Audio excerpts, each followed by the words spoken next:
Assalamualaikum warahmatullahi wabarakatuh. Kali ini saya akan membahas kenapa para nabi ataupun manusia pilihan itu harus menderita, hidupnya harus menderita. Apakah untuk melatih kesabaran saja, hanya ujian saja, untuk melatih sabar, ataukah hanya sebatas itu untuk mendekatkan diri kepada Allah Subhanahu wa taala? Pernahkah kalian berpikir sebenarnya kenapa kok harus menderita?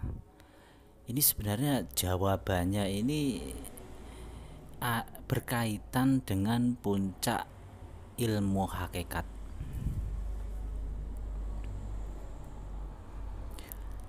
Dengan menjalani penderitaan manusia pilihan, ya nabi, ya manusia pilihan, atau satrio piningit yang saat ini memang ditunggu-tunggu, kenapa hidupnya harus menderita?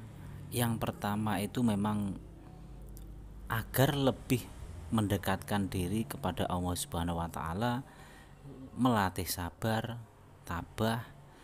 Selain itu, dengan menderita, pikirannya itu akan berjalan. Mungkin banyak orang beranggapan bahwa kalau kita punya harta banyak, otomatis pikiran tenang, hati tenang, maka akan bisa lebih mendekatkan diri kepada Allah Subhanahu wa taala. Itu sebenarnya kebalikannya. Kalau kehidupan tenang, maka dia tidak akan bisa mencapai puncak ilmu makrifat, hakikat, bisa memahami diri sendiri. Dengan penderitaan yang cukup lama, maka manusia itu akan berpikir, merasakan rasa itu jadi lebih peka. Makanya puncak ilmu hakikat itu yang menunjukkan rasa, mencari apa yang menonjol dalam diri ini, sifat manusiawi atau sifat ketuhanan. Sebenarnya tujuan untuk penderitaan seperti itu, bisa lebih peka, berpikir, bisa membeda-bedakan. Tetapi kalau hanya hidupnya kecukupan, sholat, mendekatkan diri, tetapi untuk rasa, ilmu, atau bisa mengenali diri sendiri itu sangatlah sulit. Dengan penderitaan ini bisa membandingkan, oh kok ini seperti ini, kejadian ini seperti ini, kejadian yang lain seperti ini. Disitulah rasa itu akan timbul, memahami. Oh berarti yang menonjol ini sifat duniawi atau sifat manusiawi. Kalau yang menonjol sifat ini, kalau yang sudah peka ini, kalau yang sudah peka ini bisa membedakan. Kalau yang menonjol sifat manusiawi, maka dia akan sangat menderita waktu menjalankan ilmu hakikat ini. Bukan mengamalkan, waktu menjalankan untuk mencapai titiknya ini. Kalau yang muncul sifat manusiawi, dia akan sangat menderita, tidak tenang.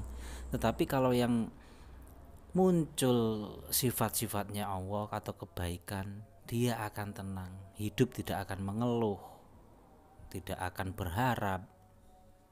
Intinya yang ada sekarang ini ya dijalankan seperti itu. Tetapi kalau yang muncul sifat duniawi, manusiawi, ini akan gelisah, nggak tenang, pikiran kemana-mana seperti itu.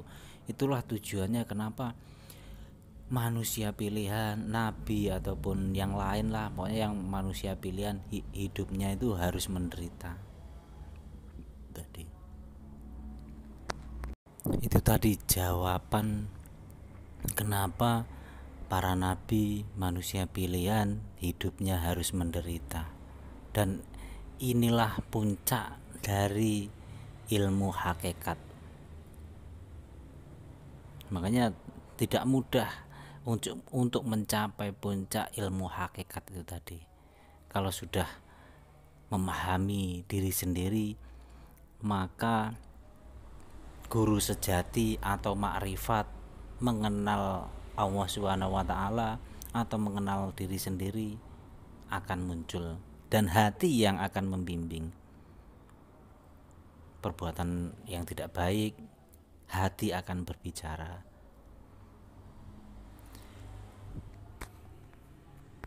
Dan guru sejati itu sebenarnya ya diri sendiri, hati itu tadi.